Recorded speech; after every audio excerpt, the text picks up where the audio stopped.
everybody. Welcome to the Space Tomatoes podcast. I am your host, LX, and I have my co-host here, Mr. Havok. Hey, Havok, how's it going? Hey, man, it's going great. Glad to be here. Feeling all right today? I am. Good. We have a special guest again today, VIP. Hello, welcome to the show. Hey, guys. Hey. Glad to have you. How's it going? Good. It's good to be here. Yeah, glad to have you. So you are. What's that? I was going to say. So how was your day today? Did you do anything special? Anything fun? Anything interesting? Not really. Typical Wednesday. I work in a dental office. I help put braces on. I'm an orthodontic dental assistant. So yeah, I'm pretty knee deep in taking braces off usually all day Wednesdays. So it's fun. I enjoy it.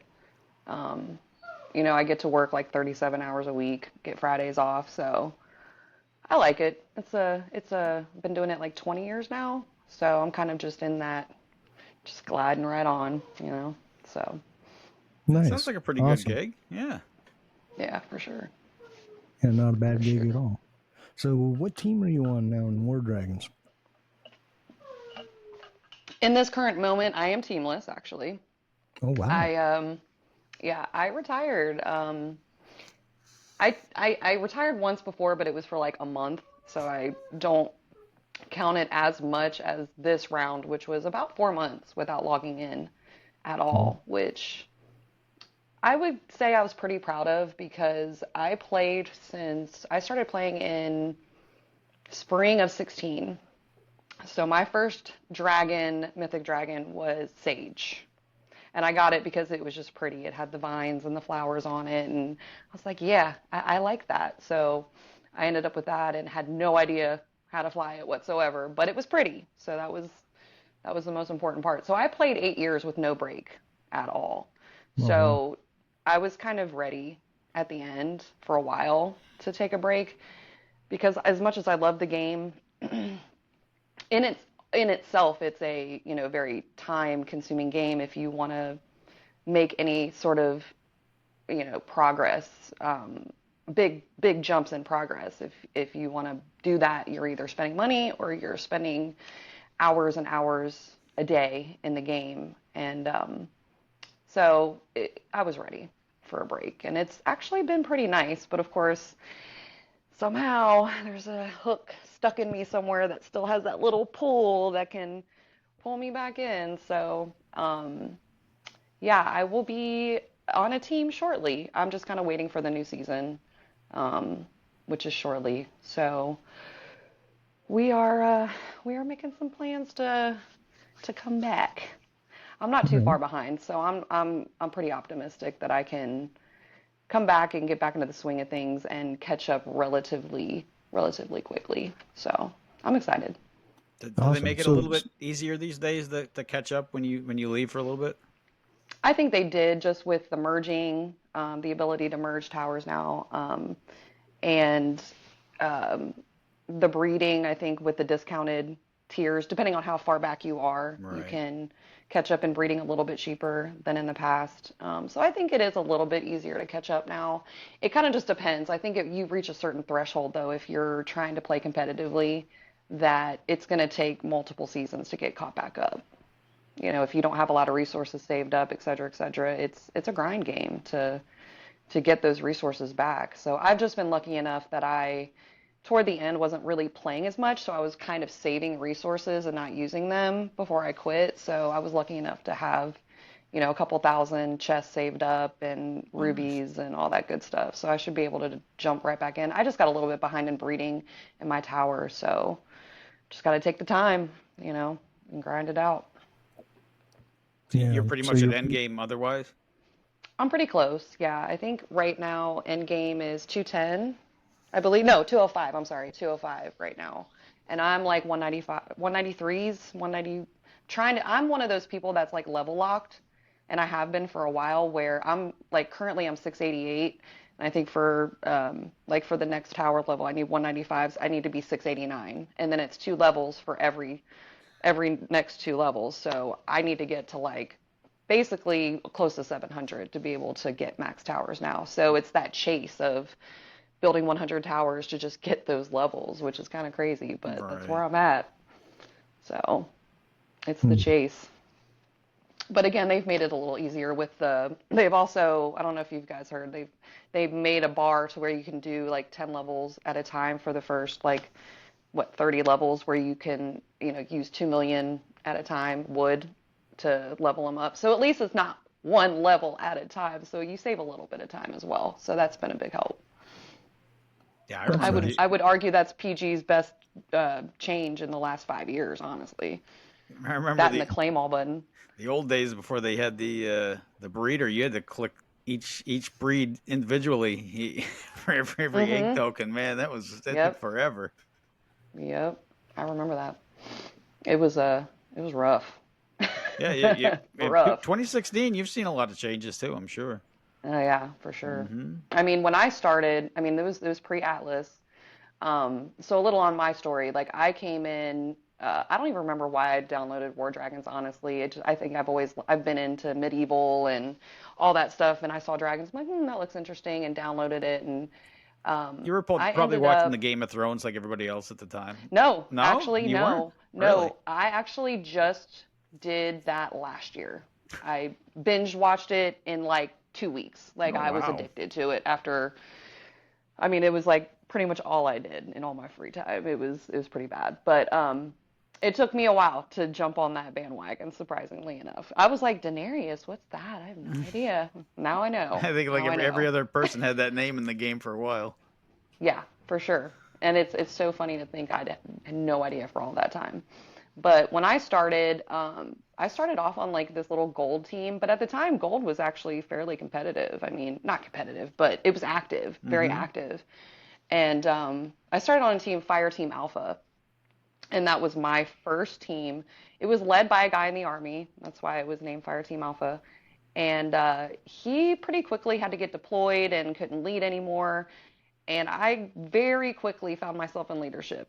Um, I would say within the first 6 months of me playing, I was an officer, and he left the game, and I took over Fire Team Alpha and became leader within 6 months of playing the game. So I was still trying to figure out the game as well as trying to figure out how to lead a team.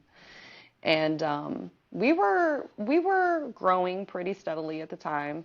And again, this was pre-Atlas, so we spent a lot of time just warring and doing XP runs on Andy with like Ember and all that fun stuff. And met a lot of good peeps along the way. And at some point, I would say in 2017, I met Morlin, who was the leader of Rebel Dragons. And we very quickly became friends.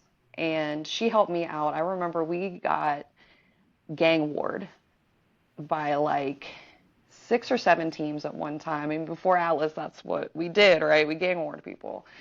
And I was just completely overwhelmed. And she's like, hey, I'm going to pop over there. I'm going to help you run this, having to just figure out like getting waves together. It just was absolutely ridiculous. So she came over, she helped me, and we bonded really quickly and decided to merge. And so I merged into her. And so I became Rebel Dragons for a long time. We ran together pretty tightly for some years. So that was a lot of fun to just. I think that's probably one of my favorite things in the game because I'm not that typical player, right? Like my entire notion of War Dragons has always been leadership and building teams, and so that's always been like my enjoyment of the game. I kind of hate the game. Like I hate grinding. I hate like learning new dragons. I hate change. So it's been a wild ride in that regard. But I've just had so much fun like meeting people and just learning how to grow the team itself. Politics suck, but just the inner workings of a team and making it feel like family has just been like the ultimate fun in a game I've ever had. So, Leadership is Nice. definitely the gift that keeps on giving, because especially when somebody turns it over to you. I've had the same experience, and it's definitely a different perspective coming from just playing the game to having to manage a team full of mm, 49 other yep, people and man have them do what you for want them to Herding, sure, do. yeah, for sure. herding cats. Mm, that's a good That analogy. expression was used quite a bit, yes, Mm. especially in Atlas. Oh especially yeah. in Atlas. Hmm. Oh yeah. In the beginning days, especially, man, it Yeah. was rough. It was rough. Raid starts at this time. We're going to be hitting this castle 5 minutes after the time. People showing up. Hey, are we still doing the raid? Mm-hmm. Oh, Yep. yep, we're there Yep. now. Or you'd be like, hey, don't go to these coordinates. This is a swap. Don't defend. Lines start moving. You're like, I said, don't move, not move. So we learned the lesson that just don't even post the chords. Like, just don't even post the chords. They see chords, they're gonna go. So Oh it's yeah. like, oh my gosh. And then the whole like don't hit list versus hit list. That was always like, I learned the lesson. Just give the hit list. Just don't even say who to hit. Just only hit these people. That's it. Just hit these people. And of course, that never really works, but it wasn't for the Yeah. lack of effort. Yeah, it happens. You know, Hmm. I mean, it's just that was one of the things that was most maddening, I think, about being in leadership was literally just the people and consistency and like the worst is for us we had one player and I kid you not, like we would be under attack for 2 days and this person would show up and be like, hey guys, we're under attack, and we're like, we've been literally tagging all, we've been, online, we've been in game, we've been doing everything we can to tell everyone, please come defend, and then this, and it's like constant with this one person. From my understanding, it's still going on today. So Yeah, awesome sounds stuff. about right. Sounds about right. But we got to learn Atlas together. We were part of the second rollout. Rebel Dragons was. So at that time, we rode on Dreadside for quite a while in the beginning of Rebel Dragons' political career in Atlas. That's where I met Lumber. He was kind of a mentor to us at the time when he was on Equilibrium. Mhm. And I was part of the group of people who actually put world domination together. And for anybody who's non-political and doesn't understand what that is, world domination was the minions. We used to call ourselves the minions of the Dreadnought side. So Dreadnought had its own entity and didn't really coordinate with smaller teams outside their 5TA, but obviously we had to choose a side, right? Everybody had to be on a side. So we chose to conglomerate under the Dreadnought name, which they seemed to be okay with, but they just didn't deal directly with us. So it was more like, I don't know if you guys remember, like Chad from Scorch Reborn, Curly from Outlaws, Yep. who else was in there? And then we got voted, so we got to vote in a handful of kind of the smaller team leaders into the world domination chats with some of the mentors from the diamond teams who would then kind of help us organize ourselves, right? So in the beginning days, we started off with, I want to say roughly 40 teams, maybe 30 to 40 teams in the beginning days.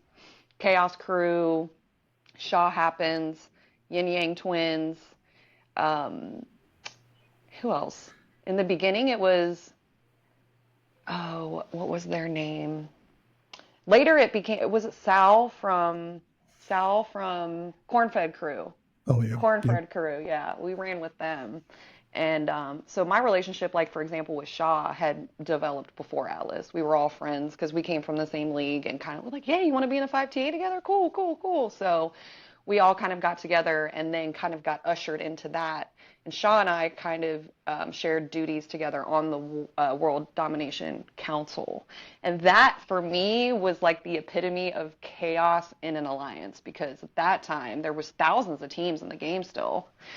And I don't know if you guys remember Western Flank, but Western Flank was kind of its own little entity to the side with like, I guess Semper. It became Semper basically. It was like Okay. Fiery River and all of them.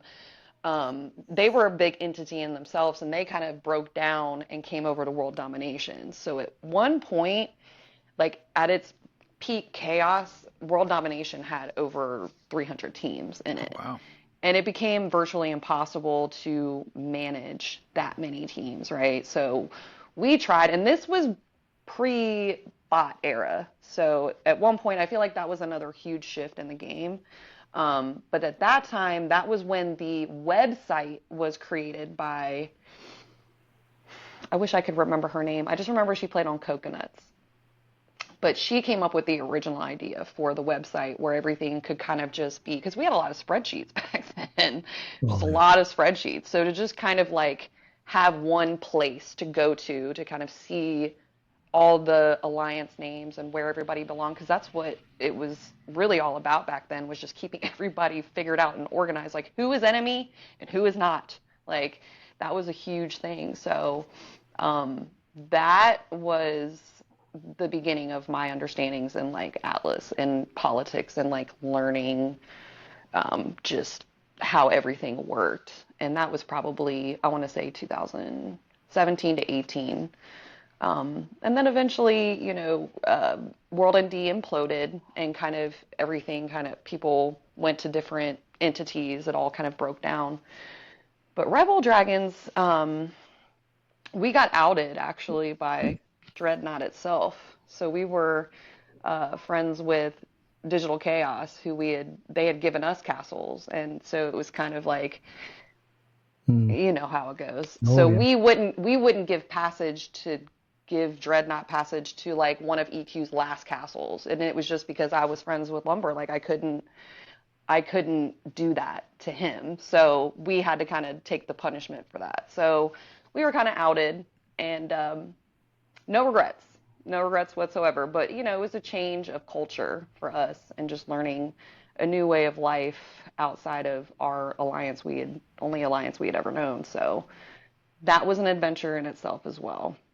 But Yeah, I mean, all a learning experience. when Dredd kind of, before disbanding even, right, kind of just said, we're the alliance thing, we're not doing it anymore, Hmm. and we're going to, our TA is going to fight other TAs, and we're just going to stick to this principle. Even that was a huge shift in the game and the way Atlas started to, the way Atlas worked, and it was a pretty big shift, I think, Hmm. especially for the smaller, the lower league teams. I think that umbrella kind of disappeared. You know what I mean? And it became, Hmm. Yeah, that was the beginning of the breakup of the mega alliances for sure. It took a little while for it to completely break down, but I think that's just due to the amount of teams that have disbanded since then. Um, yeah, you know, but it's a lot different nowadays than it was then. I mean, back then that was the era of 50 million troop raids, right? Like even the Japanese alliances. I probably feared them more than anybody in the game back then, because I can vividly remember waking up at like 8 in the morning just to check in and do a quick little egg run, say hi to everybody on my way to work, and here comes like 15 million troop raid from gosh, who was it back then? Um, who was the big Japanese team back then? Not the one in Japanese. not them, but the other big Japanese little umbrella. There was another team that was really big back then.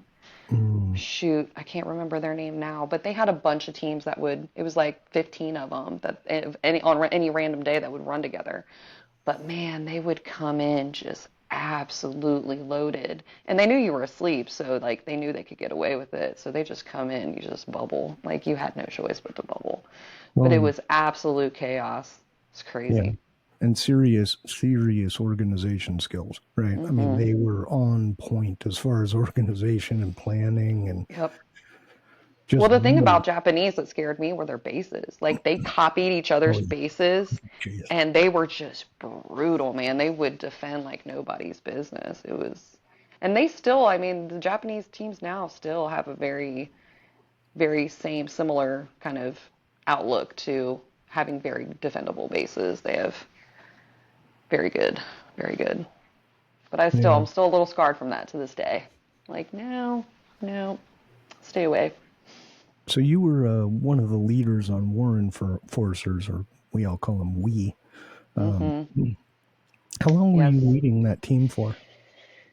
Um, Not for very long, actually. So we'll take it back a little bit to Rebel Dragons. We befriended Odin, the previous leader of War Enforcers. Not the original, because he took it from somebody else, but he was leader of War Enforcers when we met, and we were actually enemies when I met Odin. And then very shortly after was when we were kind of outed from our 5TA on Dread side. and we found ourselves in a position where we didn't really have a lot of options, so we kind of made an option. So that was when I was part of creating Integritas, which was kind of a later alliance that was created by Royal Road and Lumber, um, and several of us. That was back when Yellow Brick Road was still around, Mm. um, and Hot Tub Party and Mythic Force was interested in joining us. So we created a new 5TA with Rebel Dragons, War Enforcers, uh, at the time, Yellow Brick Road, Servitores, and uh, somebody else. So we were a pretty solid TA, and we created that alliance with Royal Road Digital Chaos, and that very steadily grew. I don't know if you remember Integritas, but we grew to probably, we took a lot of DOA teams when they started to break down over there, and people were unhappy with the Mega Alliance kind of whole outlook. Seeing an alliance of like 9 teams just being very active and very offensive, that appealed to them a lot. So we had several teams. Sheep, a bunch of other people came over from DOA, and that took off. But I didn't actually join War Enforcers. At some point, we decided to merge with War Enforcers. Rebel Dragons did. So we did that in the midst of all of that and became a pretty solid roster. Because as much as War Enforcers was a good team, they weren't really organized yet. Like they were active in Atlas and had some good players, but they kind of had to have things mature a little bit more on the team. And so that's where me and Maury came in. We were very good at team management and kind of making a team feel like a home as opposed to just a team to come play on. So we merged there. I can't even remember what year that was. I want to say like mid to late 18. And I don't know if you guys remember, but we went down, I want to say we went down in history as getting our butts whooped by the most amount of teams in War Dragons ever. Because, like, maybe not the most, but we're definitely up there in, like, the top 5, in my opinion, like, the most epic battle weeks ever. And that was War Enforcers Appreciation Week, which was being planned over the course of our merger.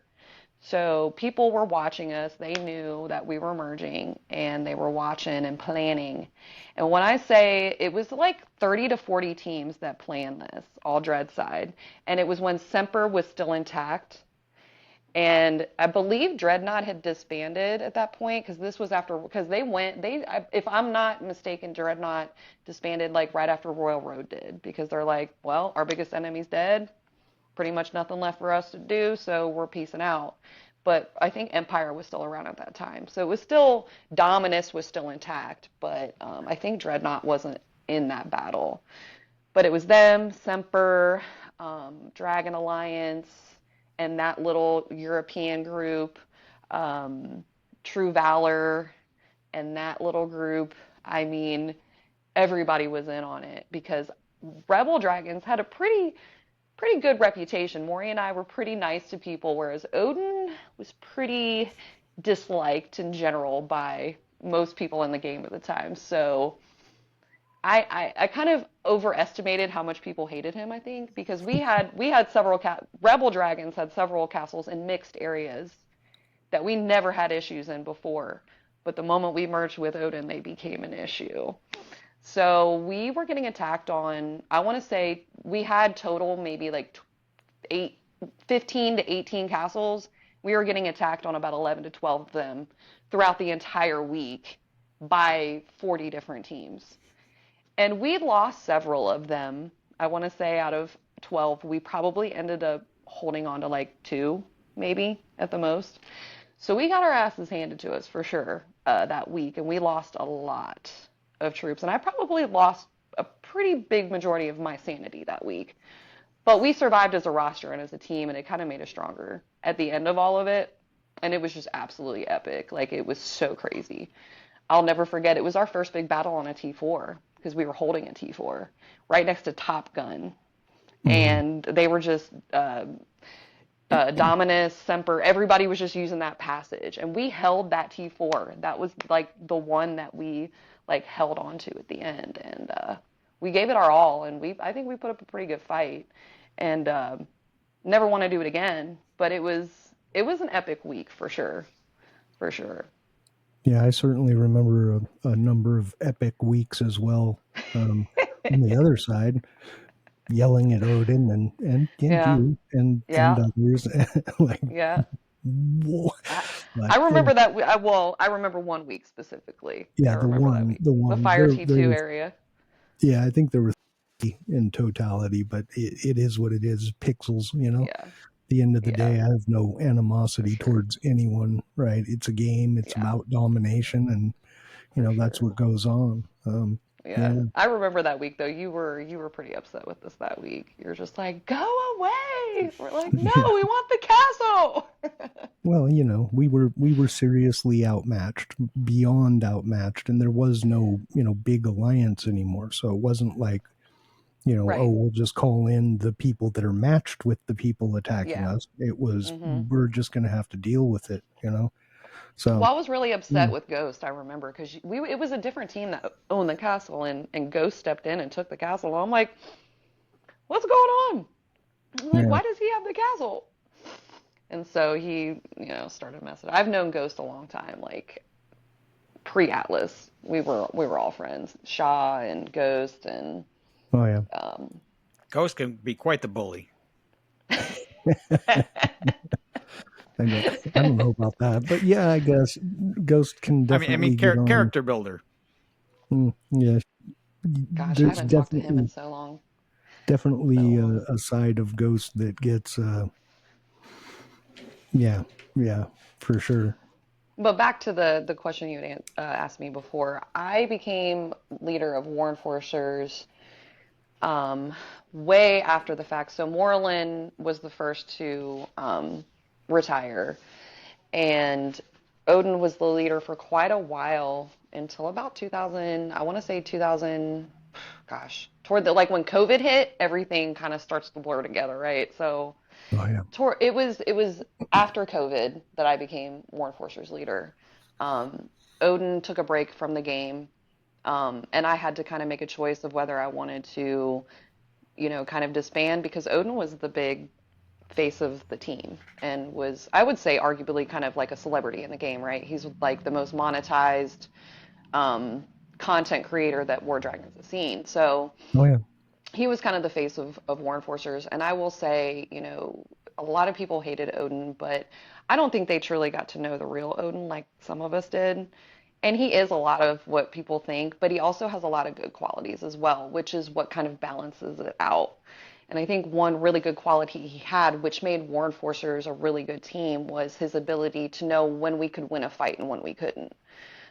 So a lot of the time we got heat because we ran from fights from Dominus or teams that we knew were just going to completely rock our world. Like we wouldn't sacrifice our team's troops in a battle we know we couldn't win. But if we knew we could win, we just went absolutely just hands down wild.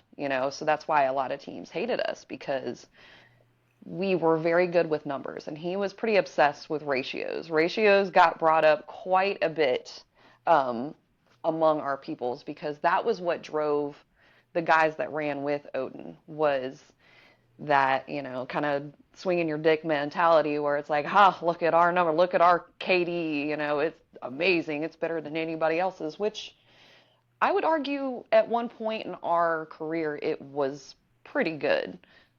Oh yeah. So after the Semper War, a lot of teams disbanded from Semper, obviously, Fiery River, et cetera, et cetera.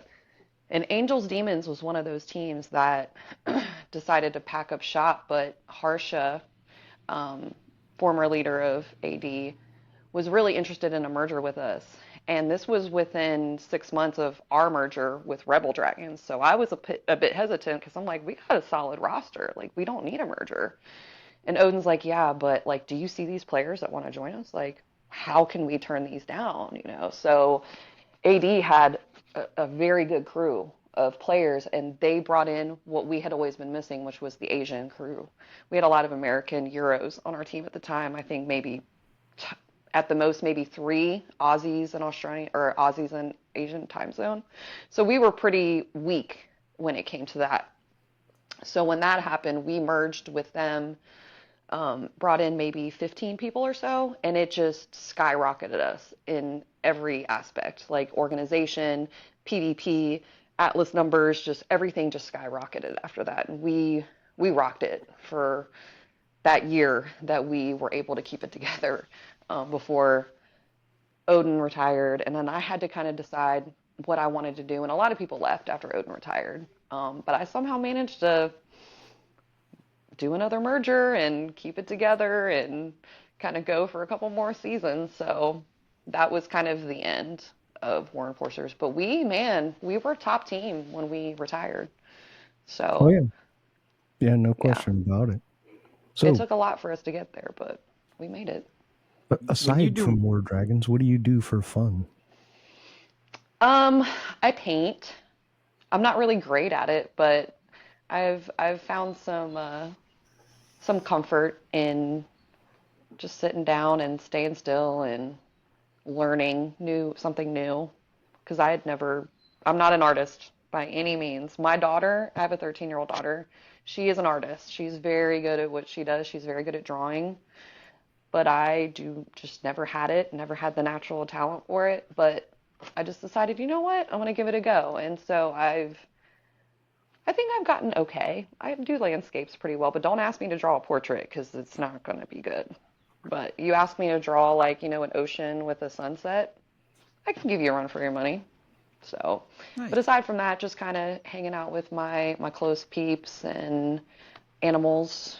I love animals, so I volunteer at a local animal shelter once a week, just to go take the dogs for walks, and um, yeah, that's about it, really. How do you keep from taking them all home? Because I would have that problem. I know. And I did at one point. I actually had three French bulldogs, um, and the German Shepherd and a cat. So yeah, it got a little out of control there for a while. So I had to kind of take some steps back. But it's hard for sure, I for bet. sure. It's hard. But I figure, if they get out just, one more time a day, if volunteers come, it's better than nothing, you Mm. know. The cage. Yeah. Yeah, yeah, that would be a tough one for me as well. I think every time every time I end up at one, it just it kind of breaks your heart. You know what I mean?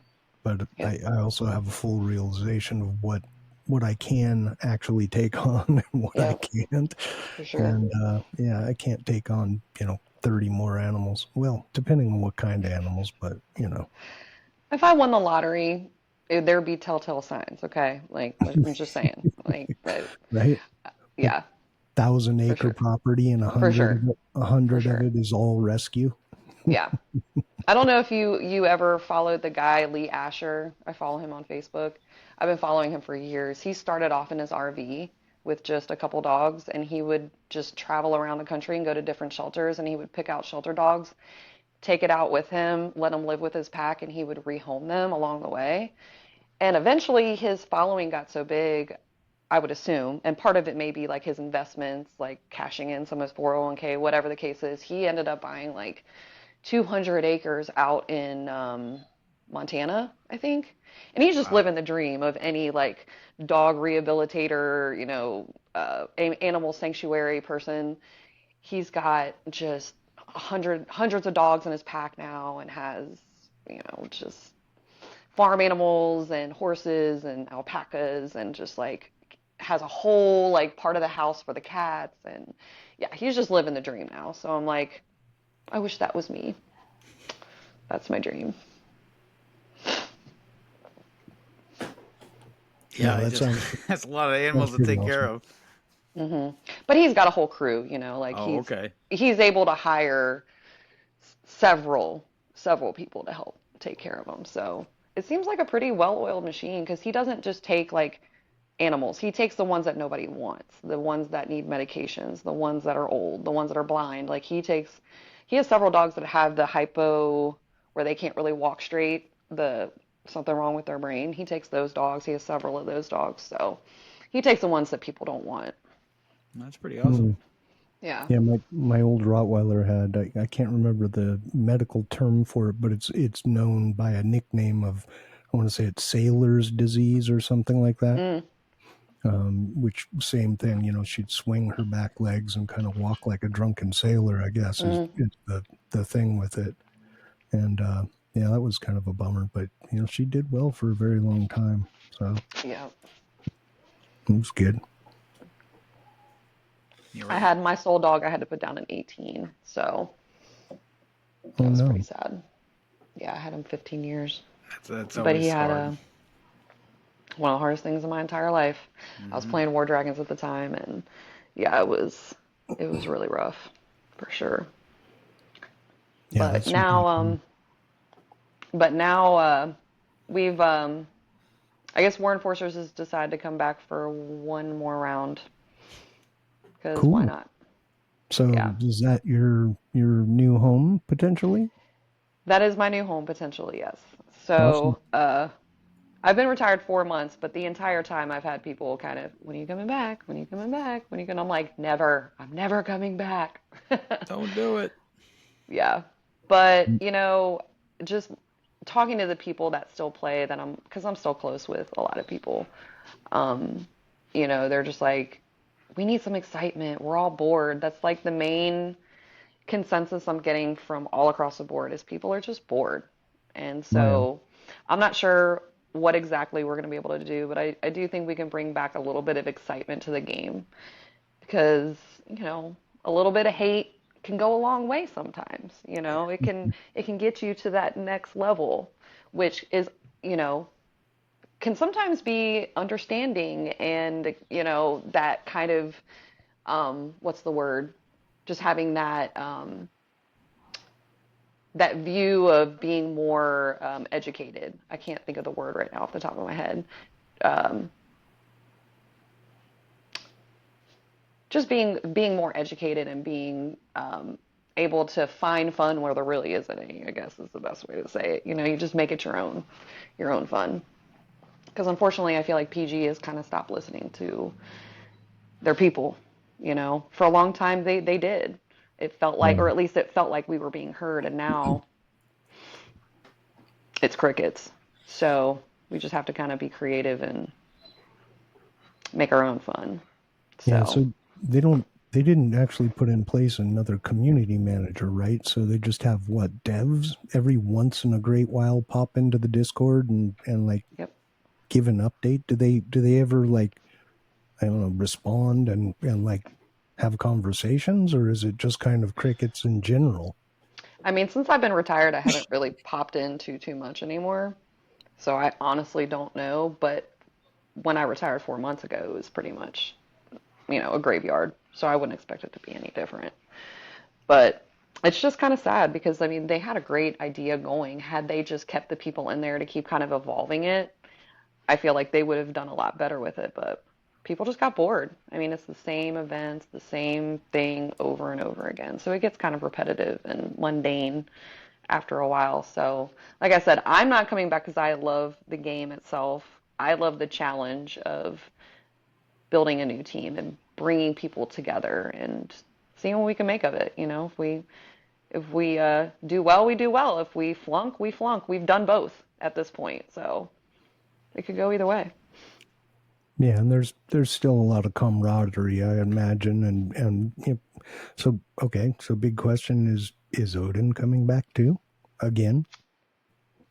Well, maybe we should get Odin on here so he can answer that for himself. But Right.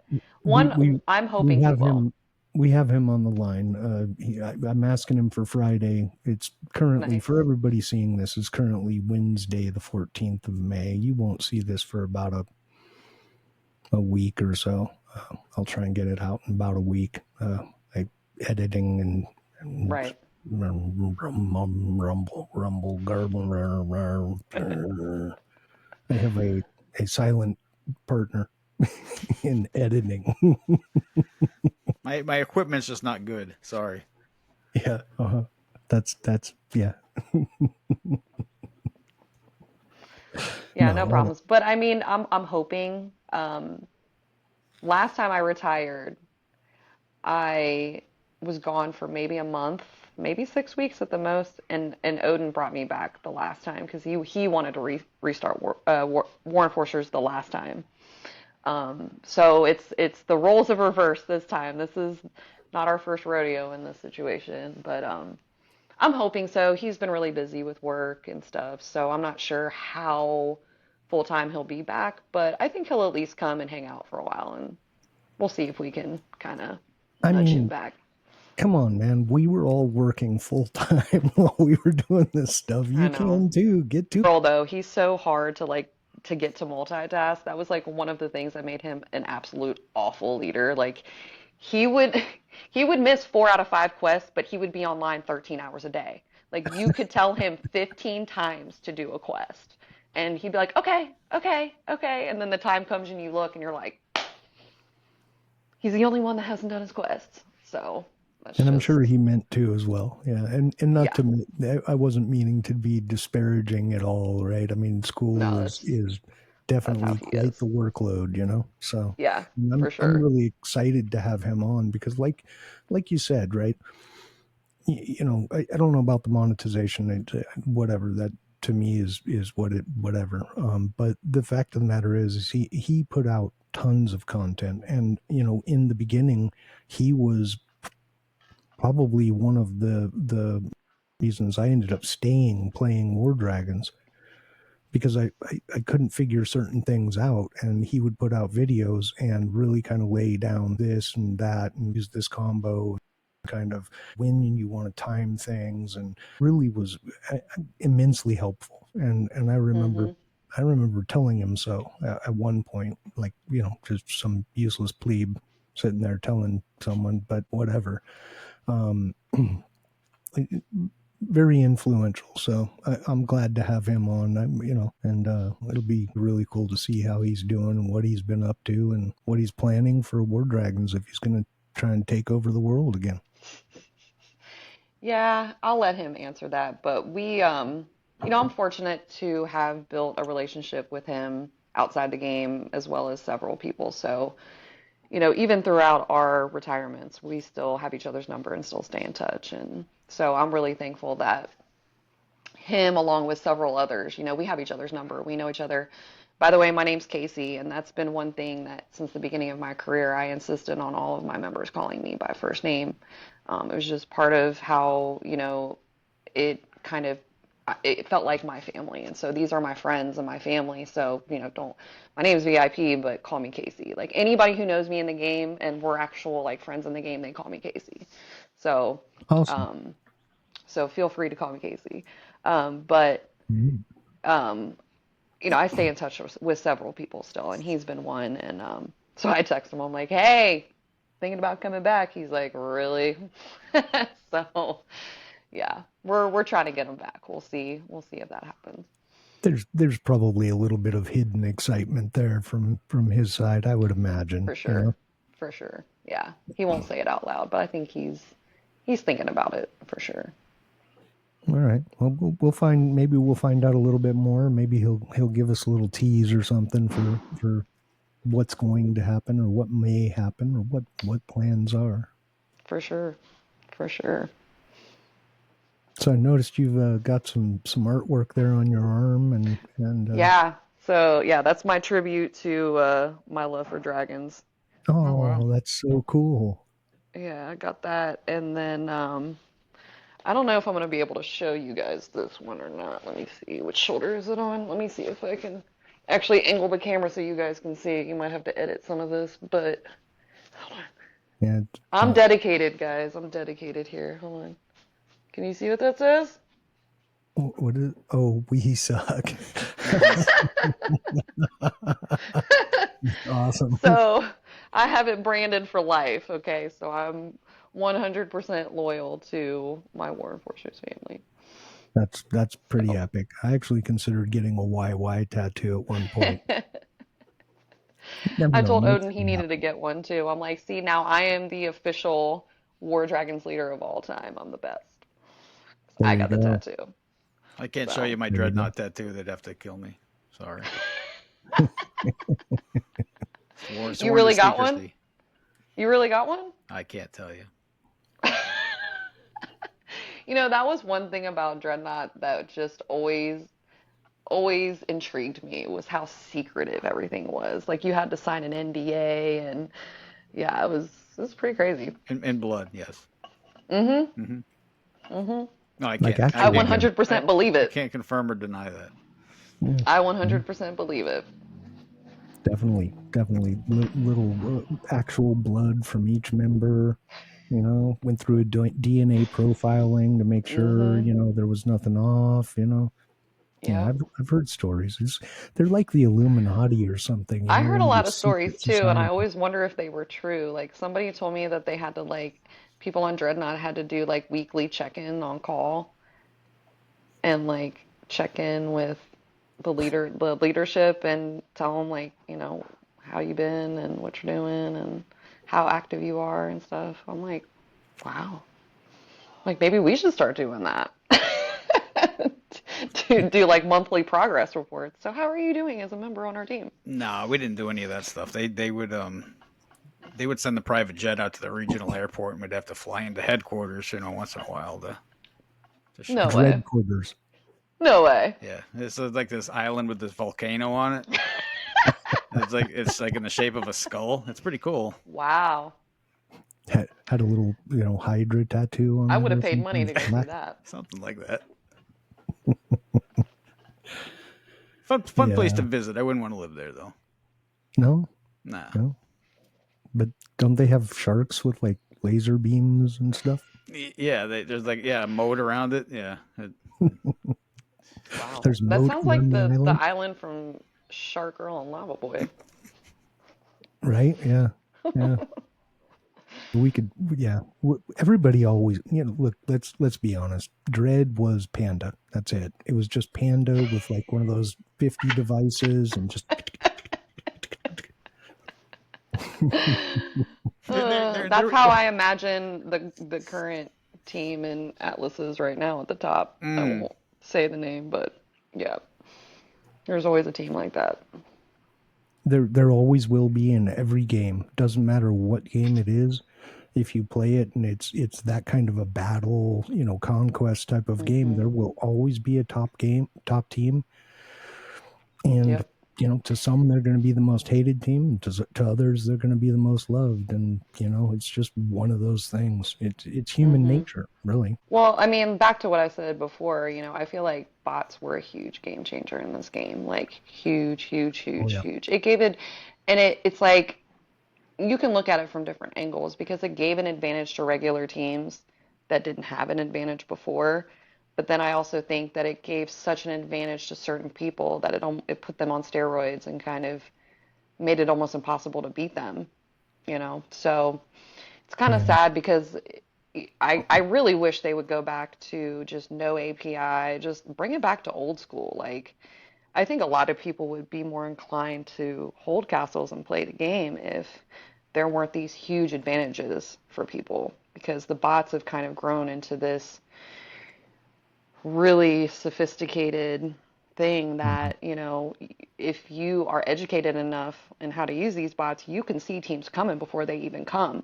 If you have your bot programmed to certain teams that hit you, you can watch for them staging. You can actually, tag certain primes. Like if there's certain people you don't like, you can watch their every single move and torture them and follow them around. Like it's just gotten to a point where it's just overkill. Like I feel like if they could just simplify things and take it back to old school, I feel like a lot more people would have more confidence in playing and feeling like they're not going to always be sniped or counter sniped or, because I feel like there's a lot of that going on in the game nowadays.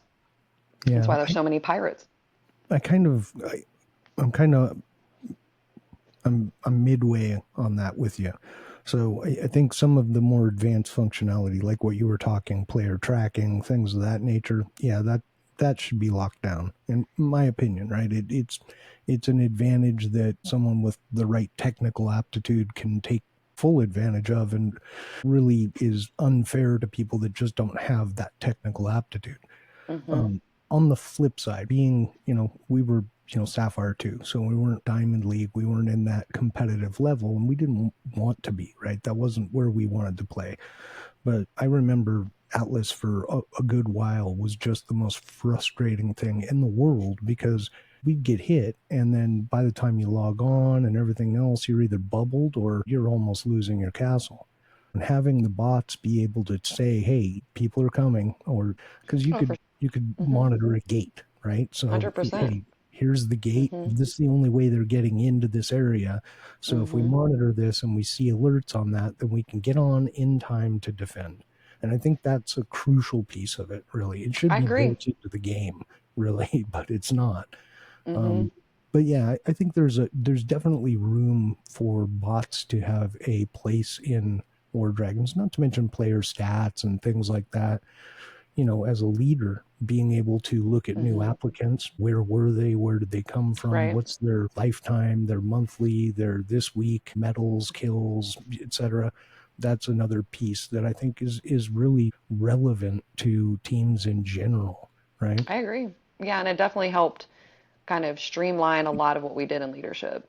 Like you said, Oh, yeah. just being able to, instead of having to ask them and hope that they're telling the truth, you can kind of see how active they've been in the past few events and, what their base, stats and all of that. So yeah, I mean, definitely helps a lot in that aspect. But again, you have those people that will take advantage of certain things and kind of make it to where it's like, you know, giving themselves that advantage that other people don't have because they're able to use that technology to their own. So if it were me, like, because you have to pick one or the other, I would pick just go old school. Like, let's all just duke it out. I think you're going to have a lot less teams scared to fight and a lot more teams unable to hold castles because Yeah. they don't see it coming. So Yeah, and I know I it think won't happen, but it's just always been. there's room for that, but I'm gonna say one thing on this, and I think some people will probably disagree with this, but if you were to remove the API, I think that's fine, but you would definitely have to reintegrate the delays. You could not have 30-second, delays That as a too. Yeah. maximum, because then Yeah. it's just like it doesn't matter at that point. Just some Mm-hmm. big team decides they want an area, it'll Yep. be gone before anyone even gets alerted, For you sure. know? So, 100%. We were all kind of freaked out when that change was announced and oh, I know. yeah. It was supposed to, increase, the livelihood of Atlas, and I think it kind of did the opposite, unintended consequences are kind of a. Well, I think the whole thing back then was, and I would agree at one point, castles were really hard to conquer. Oh yeah. Before they made the changes with the primes, you remember back in the day. I mean, I can proudly say that I've conquered a castle when the rule was still one troop could block. So we would be fighting literally hundreds of one troop fucking trappers being thrown on castles. Like, I can proudly say I've conquered castles in that era. So, these days it's not as hard to conquer a castle if you are even remotely active as a team. And obviously depending on who you're trying to take it from. But, Yeah. if you're going after a team that's has the same activity or lower than yours and you're a pretty good team, it's really not rocket science. I think they kind of went overkill with it. I Yeah. think they could have implemented maybe a few changes, but they kind of took it to a level where a massive teams ended up disbanding after that because I think people were already kind of overstimulated in the sense that Atlas is 24/7, when in those 10, Yeah. 12 day, it's there's no break. So just that continuous cycle gets really Well, hard on leadership. it's also the whole, it's been a complaint of mine since the first time I entered Atlas, is the whole concept of cooldowns, right? Like, I get it. You need to have some kind of a way to make this relevant, but 12 hours? Like, literally, you're glued to a screen for 12 full, complete hours. Hmm. That's stupid. I'm I sorry. mean, even It's if you just, look at T2s, let's say you have 10 T2s and six of them get bubbled in a day, that's 3 hour cooldown apiece. yep, That's 18 yep, hours of cooldowns. yep. You become somebody's target and your castles are getting bubbled every single day. It is a literal side job for somebody who's having to deal with that. Oh yeah, So yeah, which is which is 100%. why a lot of teams. That's why you go into Atlas now and you see empty T4s and empty T5s That's why everywhere. you see a lot of pirate teams because quite frankly, it's just too much work, Well, and the especially payout, if you get in the wrong person's yeah, eyesight. the payout isn't there either, right? Mm-mm. There's no the incentive for holding Mm-hmm. castles is pretty much gone. Like, oh, we're gonna, you know, if you don't have any castles, you go, or you only have one or whatever it is, you go down to gold one prims. Okay. I mean, there should be, Yeah, now they're to the point where they're punishing people for not holding castles in Atlas. I think They can't give honestly, incentives. yeah, I think honestly that's the wrong way to go. I mean, obviously, right? Carrot first, stick later, Mm-hmm. right? Yep. It's not an incentive to keep people around, that's for sure. No. Mm-mm. You sure you want to go back? Well, I personally, don't really care to hold castles. Like, that's not on my agenda of things that I want to do. So there's a pretty good likelihood that war enforcers will never hold castles again. Multiple reasons for that we won't get into, but um, I'm perfectly okay with being a pirate. I can go out with my gold one sieger and kill troops and get kills and glory. So I'm good with that.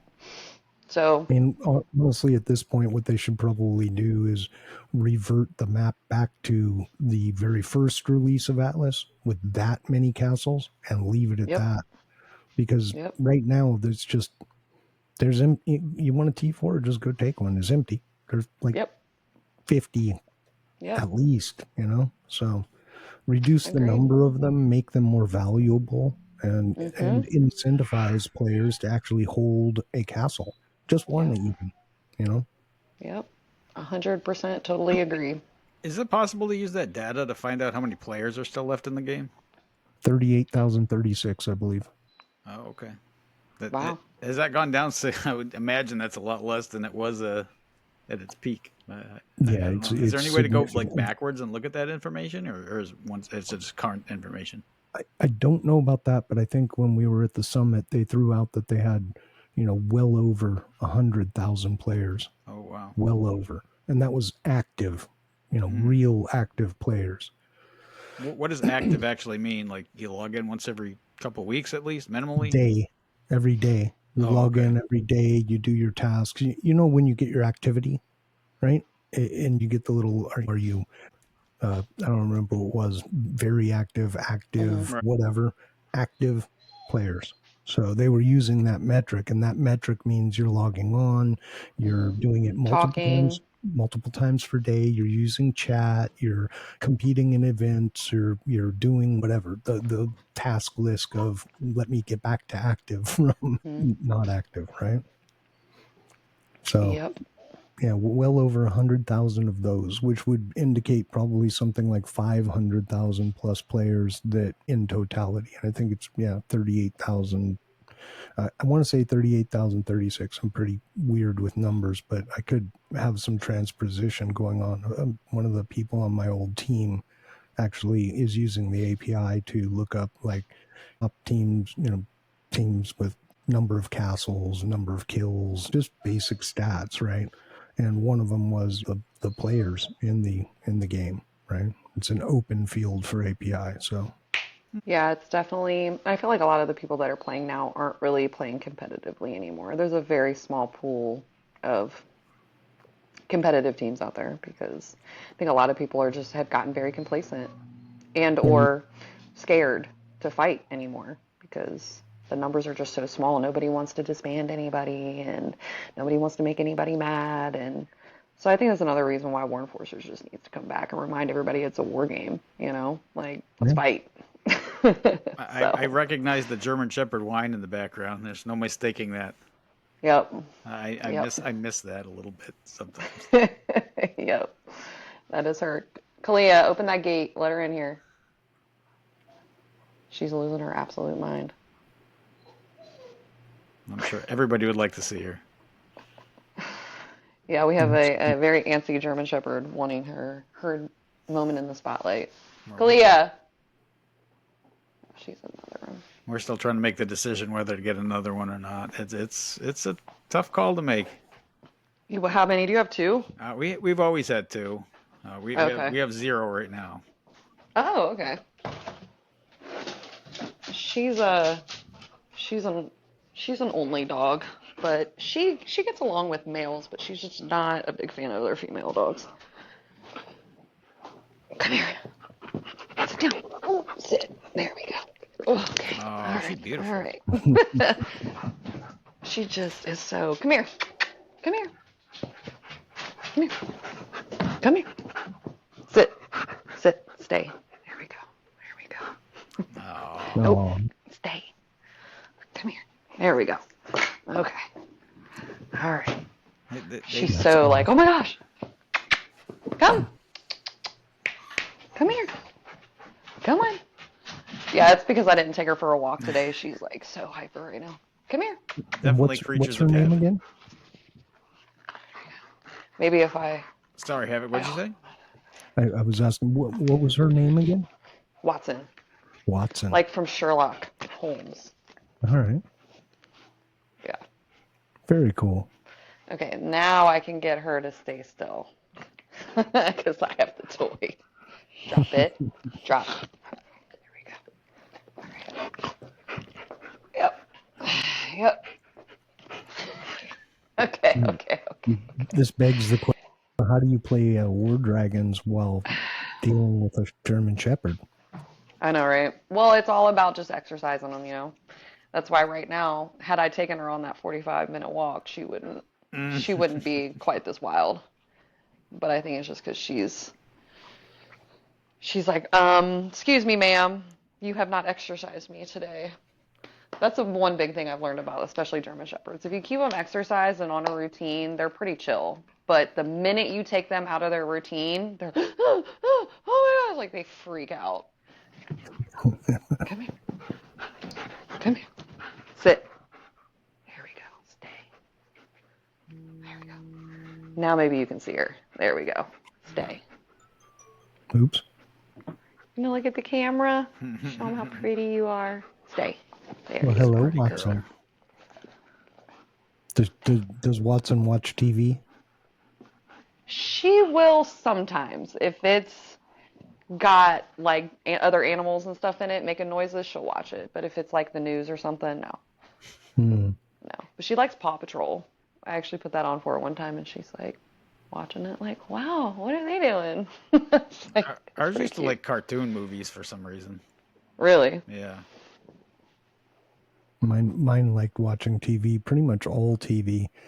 But if you put anything like, action movie or sports on or something like that, she went absolutely berserk and would try and attack the TV. Yeah, not good with a 110-pound Rottweiler, but it was interesting, that's for sure. That's funny. Yeah, Ours really liked Zootopia for some reason. I don't know why. Oh, really? Yeah. That's pretty awesome. That is. All right. So I think we're getting pretty close to wrapping it up here. So the one question we like to ask people from the War Dragons community is if you had one person, only one, just one, that you would want to give a shout out to, who would that be in the War Dragons community? That's a hard one. Because like I said before, there's been just so many good people that I have worked with throughout my leadership career. So many officers that I've worked with, that I've met, and several people that I still stay in touch with and consider friends outside the game. So it's a hard one. But I am going to go with my oldest friend in War Dragons.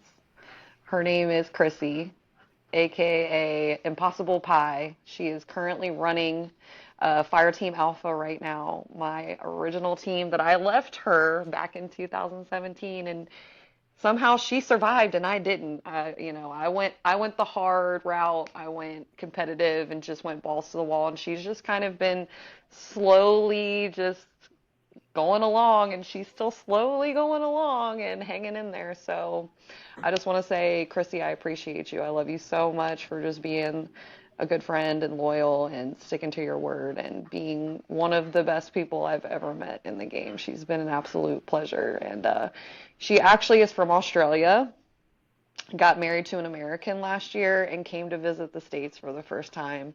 And made it a point to come to Ohio so Oh, we could nice. meet up for the first time. And so we went up to, or she was in up north about 2 hours from me. So I drove up there and got to hang out with her and see her in person. So it was pretty cool. She didn't meet her husband on the War Dragons, right? No, he plays another game. Um, I can't remember the name of it, but it's a really popular PC game. Uh, Craft, World of Warcraft, World of War. Is that what it's called? World, I think yeah, so. I'm World not of familiar with Warcraft. it. I've never played it, but I've heard Yeah, that so name. Yeah. he's one of those guys. So they met on Twitch, I Oh, okay. think, doing streaming and stuff. So she would be a fun one to get on here as well. She's a complete character. She's amazing. I love her. No, So bring shout out to bring her Chrissy into that. Bring her into the green room. for If she's sure. interested, we'll For grab sure. her and bring her on. Heck All yeah. right, Alex, you want to take us out? Yeah, no, we really appreciate you stopping by. We like to hear your story and loved seeing your German Shepherd, Watson. That was pretty good. We Yeah. definitely appreciate you coming by. I love being on, man. It was great talking to you guys. All right, Yeah, it's everybody. I guess been that's it, awesome. right? You got something to say? Yep. Well, hey, if you like us, give us a thumbs up. If you hate us, give us a thumbs down. Leave a That's right. comment. I don't care. Do something. Do the thing. And most importantly, wherever you are, whenever you're watching this, have an amazing day. All right, people. Peace. Peace out. Take care. Bye, Bye, guys. everybody.